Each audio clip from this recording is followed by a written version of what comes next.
The controversial city lawyer Miguna Miguna is on former Uhuru Kenyatta's neck. This is after former President Uhuru Kenyatta visited Raila's grave and family to grieve and still mourn together a day after the burial of Right Honorable Raila Amolo Odinga on Sunday.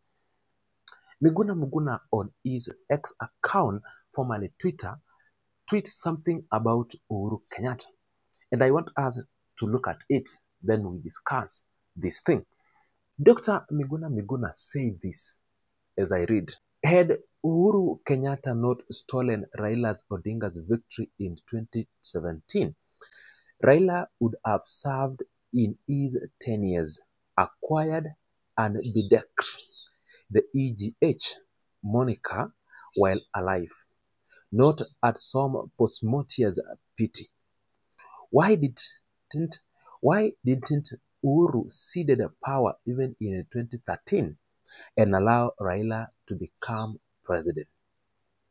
Luos have never forgotten what his father did to Jaramogi, Mboya, Akwenge, and millions of Luos over decades. Never ever tell us to forget.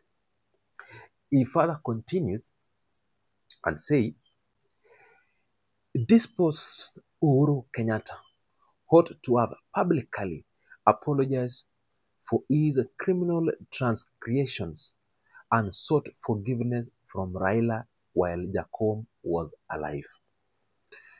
But these kind of opportunistic, hypocritical, and deceitful acts must not go unchallenged. Uhuru's visit to Raila's tombstone might have assuaged his guilt conscience, but it was 8 years late. This was not a sign of genuine friendship. It was guilt. But apparently, let us have a discussion on what, based on what Dr. Miguna Miguna said. And in particular, Miguna is a bitter man. And Miguna always pick wars whenever he sees everything settles.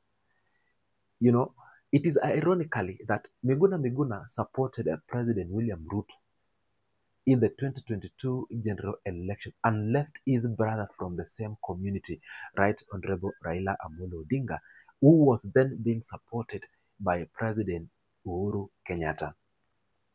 And one thing he said something about forgiveness. Yes, the father of Uhuru Kenyatta at so many times disassociated himself with the man who waited with power until he said his brother should be released from prison so that the government of the day would be formed. That is in history. But now, the president or the former president Uhuru Kenyatta and Raila Odinga were on handshake since 2017 to around 2022. And without further ado, we don't know, but in one way or the other, I believe President Uhuru Kenyatta found a way of seeking forgiveness from what his father did to what he did to Raila Amolo Odinga in 2013. That is why Raila Amolo Odinga had the handshake with the President Uhuru Kenyatta. Another thing that I seemly assuming that it went through is because in a number of occasions, the former president, even during the 2022 general election, publicly announced that he was endorsing Baba Raila Amolo Odinga for the presidency. That means it is a friendship that has been built consistently beyond politics. And remember, the family of Jaramogi Oginga Odinga and the family of Right Uhuru Kenyatta or Jomo Kenyatta share so many things because these are the people of the foundation where Kenya began. And now the brothers or the sons of those leaders met and worked together. Another thing is, at most of the times, we have heard former President Uhuru Kenyatta saying that until today, even though President William Ruto is the president of the Republic of Kenya. But personally, his person of favorite was the late Raila Amolo Odinga. And former president returning back to the graveyard or the gravesite of his friend is now the beginning of mourning and acceptance that indeed Raila Odinga had gone. There is one thing they say that when a person dies, the mourning does not begin or the grieving does not begin the day he dies. It begins the day the burial ends. That is now when the reality hits that the person is gone.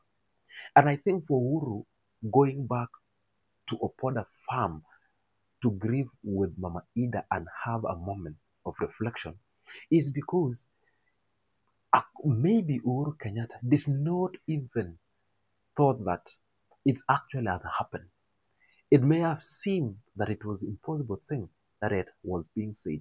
But now, after Raila was buried, he came now to actually pay his last respect that man kweli umeenda. And that is a friendship. If you had even the speech that the former president said, he referred Raila Odinga as his brother. He said he was more than a friend. He even further unleashed some secrets that yeye na Raila Odinga used to have some uji na chai. Something that Uhuru kept for years. That is a friendship. And what Miguna is saying is that he just knew trying to create some perception. Yet, he did not support Raila Odinga. I think according to the bitterness that Miguna has with former president is because during the swearing in of Raila Odinga as people's president at Uhuru Gardens, and former president Uhuru Kenyatta deported Miguna for doing an heinous act against the law. I think that is where the beginning of the grudge began. And you don't trust Miguna at any time. Miguna is a man who, even if he does not find somebody to fight, he will fight against himself because he always pick sides. If indeed he had seek forgiveness, let him first forgive Uhuru Kenyatta for deporting him. And now he can have a say that Uhuru Kenyatta should seek forgiveness from the Luo nation.